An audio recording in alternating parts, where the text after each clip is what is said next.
This is Chandni Dinani welcoming you to magnet brains. और अब हम डिस्कस करने वाले हैं the complete summary of the poem the rain on the roof, जिसकी लाइन बाय लाइन एक्सप्लेनेशन हम ऑलरेडी डिस्कस कर चुके हैं in the previous video. Now we are going to see the complete overview या फिर कंप्लीट एक्सप्लेनेशन कि exactly what we understood from this poem rain on the roof that is written by Coates Keeney.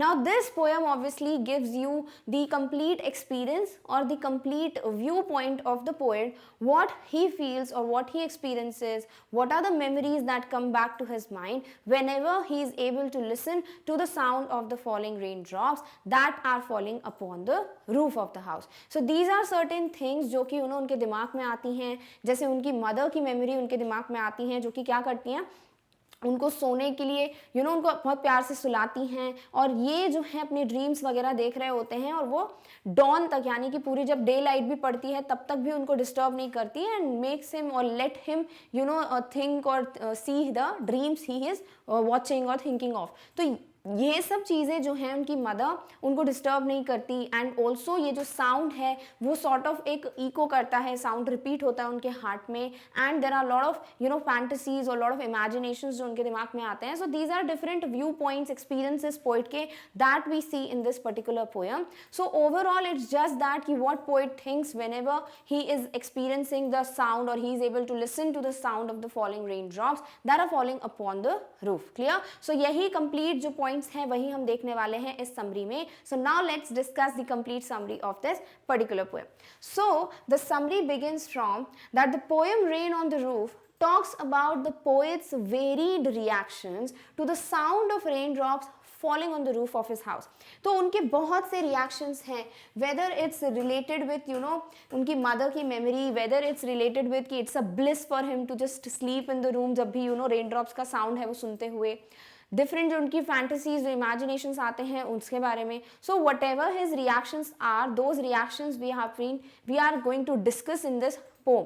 So now ये जो reactions हैं वो क्या हैं, सबसे पहले जैसे वो बताते हैं कि जब भी ऐसी जो सैड डार्कनेस है, सॉर्ट ऑफ ऐसा लगता है वो वाइप ऑफ हो गई है, बिकॉज जो स्काई है वो रो रहा है, इट्स शेडिंग टीयर्स, यानी rain drops are sort of compared to tears by the poet in this poem. So what are those varied reactions, वही हम देख रहे हैं इस पर्टिकुलर पोम में। So the poet is saying that when the humid shadows hover, यानी कि humid मतलब completely filled with water, shadows मतलब ये जो डार्क क्लाउड्स की बात हो रही है, and hover means they are roaming और moving in the sky. So the poet is saying that when the sky is full of these clouds which are moisture laden, which are full of water and are about to bring rain, when such clouds hover around the sky over all the starry spheres, तो पहले वो ये बोलना चाह रहे हैं कि जब भी ये जो स्काई है वो completely filled है किससे, with the clouds, जो कि क्या है completely water laden, यानी कि they are completely filled with water, and these are about to bring rain, यानी कि जैसे ही हम बोलते हैं ना कि completely clouds जो है वो fill हो जाते हैं water से, तो क्या होते हैं, वो rain drops fall होने लगती हैं।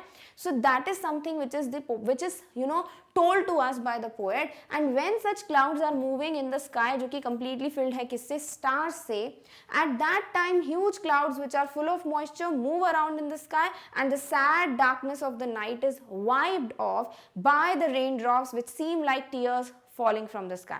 तो ये completely एक एक करके आपको वापस वो जोड़ के पॉइंट्स बताए गए हैं कि सबसे पहले वो बोल रहे हैं जो moisture laden clouds हैं that hover, that are full of moisture and move around in the sky, and ऐसा लगता है जो sad darkness है, melancholy darkness जो बोली है, it is wiped off, or this darkness, this sadness is wiped off by the tears, falling raindrops, जो कि क्या है, the tears from the eyes of the sky.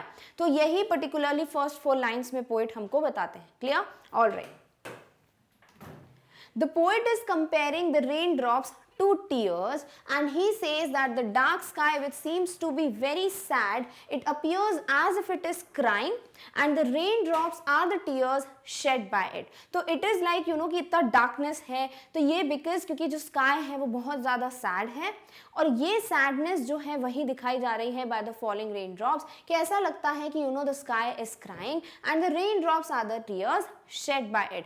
ऐसा होता है ना, हम भी बोलते हैं, मतलब when we were small or when we were younger, people use to tell us, like parents use to tell us, या फिर हमारे एल्डर सिबलिंग्स हमको बताते थे कि यू नो बारिश होती है मतलब इसका मतलब जो स्काई है वो रो रहा है, राइट? अब this is a joke but literal meaning ऐसा ही लगता था पहले। We use to think you know कोई रो रहा है, sky is crying. So that is something जो यहाँ पोएट भी बोल रहे हैं कि it looks like as if ये जो डार्कनेस है, जो सैड डार्कनेस है, इसकी वजह से the sky is crying and those tears are nothing but rain drops. He adds that it is like a blessing. Now in the next 4 lines of this particular stanza he says, it is like a blessing, it is like bliss, it is like happiness in his life to lie on the bed in his room and listen to the sound made by raindrops falling on the roof. तो जो raindrops गिर रही हैं roof पे, तो उसका जो sound है, to listen to that lying on the bed in the bedroom is something which is considered as a blessing or a bliss by the poet. The poet is expressing his feelings when he hears the raindrops falling on the rooftop of his house. तो इससे वो अपनी feelings बता रहे हैं, you know, कि whenever he is able to listen to the sound of the falling raindrops, तो उससे उनके दिमाग में क्या क्या चीज़ें आती हैं, what is that he experiences, what are the emotions he goes through, that is something being told to us in these lines. Clear? So he says that every tinkle on the shingles, यानी जो sound हो रहा है, ये जो fall tiles है roof की, उस पे जो गिर रहे हैं raindrops, उससे जो भी साउंड प्रोड्यूस हो रहा है, वो हर एक sound, that is every tinkle, has an echo in the heart. इसका मतलब उनके हार्ट में एक रिपीटेड साउंड उनको एक्सपीरियंस हो रहा है। Whenever he hears rain falling on the rooftop, the sound repeats in his heart and in his dreams. And also वो जो dreamy fantasies बोली हैं, that is कि उनकी जो dreams हैं उसमें भी वो sound sort of repeat हो रहा है। He has many different fanciful imaginations and he has many fantasies, बहुत सारे imaginations हैं उनके, तो वो सब उनके दिमाग में आ जाते हैं। And this sound is something जो उनके heart में भी repeat होता है। That is the effect these raindrops have on the poet. Clear? All right. He adds that this sound of the rain falling on the rooftop creates many new different dreams in his mind, and these raindrops are something जो कि उनके दिमाग में बहुत सारे dreams create कर देता है, जो कि वो बचपन में देखते थे, या जो मेमोरीज थी, जो रिकलेक्शंस हैं, everything just comes back to his mind. He recollects many memories of the past which come back into his mind as dreams. Sort of dreams के फॉर्म में उनके दिमाग में आते हैं because he is sleeping, right? तो वो जो dreams हैं उसमें क्या दिख रहा है उनको, जो memories हैं, जो recollection है उनके past से, that is something being experienced or that is something he can see in his dreams.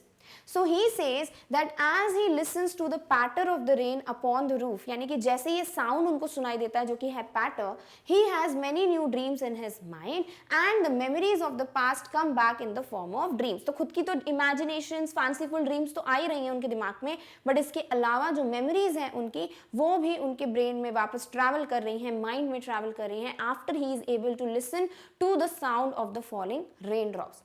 Here the poet introduces his mother and now in the next lines वो अपनी mother को introduce करते हैं कि क्या memory है उनकी mother से related जो उनके दिमाग में आती है.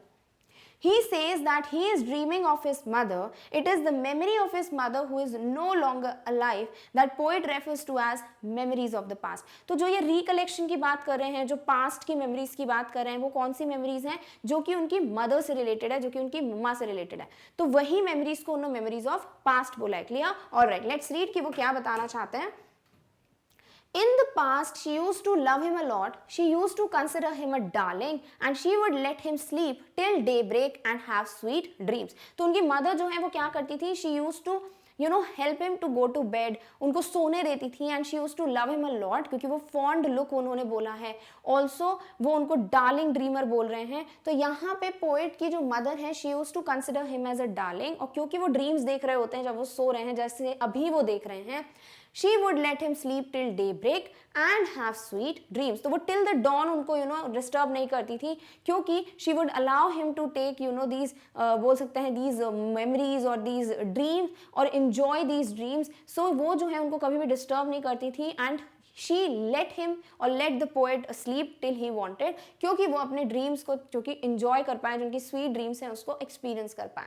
The poet can still feel that his mother is looking at him as he listens to the song made by the raindrops falling on the rooftop of his room. Obviously ये जो falling जो rain drops है उनका जो sound है definitely that is something जो कि dreams या different memories को लेके ही आ रहा है उनके दिमाग में, but also it is making poet to just feel कि as if उनकी मम्मी अभी भी उनको देख रही है वो fond look के साथ. तो that is something he can feel right now also कि like उनकी mother अभी भी present हो और उनको उस तरीके से देख रही हो, उस fondness से, उस love और affection के साथ जैसे वो देखती थी poet को when he was small. The sound of the rain makes him correlate his past with his present. तो ये जो sound of the rain है उनके लिए past की जो memories है उनको लेकर आता है present में. That is why the poet is moved by the sound of the raindrops on the shingles of his room. Whenever he hears this sound, it brings back memories of the past and he is reminded of his mother. So why he is very happy or why he is so much connected with the sound of the falling raindrops? क्योंकि जैसे ही वो sound सुनते हैं, experience करते हैं, जो कि raindrops जो ना उनके shingles पे, roof पे fall हो रही हैं, उस साउंड से जो मेमोरीज हैं उनकी वो सब आ जाती हैं वापस. And also he is reminded of his dearest mother. तो इस वजह से वो बहुत कनेक्टेड हैं और बहुत खुश होते हैं जब भी वो रेन ड्रॉप्स का साउंड एक्सपीरियंस करते हैं. Clear? All right. So with this we come to an end of the complete summary of this poem. I hope line by line explanation अगर आपको clear ना हुआ हो तो definitely अभी summary से आपको पूरी poem clear हो गई होगी कि poet जो हैं वो अपने different point of views, different varied reactions बता रहे हैं. कैसे वो बोलते हैं, सबसे पहले जो sad darkness है वो wipe off हो गई with the rain drops जो कि क्या है tears falling from the sky, and also किस तरीके से वो bliss मांगते हैं, इसको blessing मानते हैं अपने लिए कि he can experience or hear or listen to the falling sound of the falling raindrops while lying on the bed. और जैसे ही वो सो जाते हैं he is able to see those dreams. ऐसा उनको लगता है कि ये जो sound है every tinkle वो echo करता है उनके हार्ट में और उनके जो fantasies हैं, imaginations हैं, dreams हैं वो भी उनको दिखने लगते हैं, एक्सपीरियंस करने लगता है. ऑल्सो उनको याद आ जाती है अपनी मदर की कि जब वो छोटे थे तो उनकी मम्मा कैसे उनको सोने देती थी और उनको अलाउ करती थी अपनी ड्रीम्स देखने के लिए. She never used to disturb him and all these things come to his mind whenever he is able to listen to the sound of the falling raindrops. And that's why जो poet का experience है it's regarding the rain which is falling upon the roof. So the title of the poem is very appropriate which says rain on the roof. So I hope आपको complete summary, complete meaning clear हो गया है कि what the poet wanted to convey to us through these lines. Now in the next video we are going to discuss some literary devices and also the rhyming scheme of this particular poem. Till then take care of yourself. और इस topic की notes की link आपको description box में मिल जाएगी. Thank you so much for watching. Bye.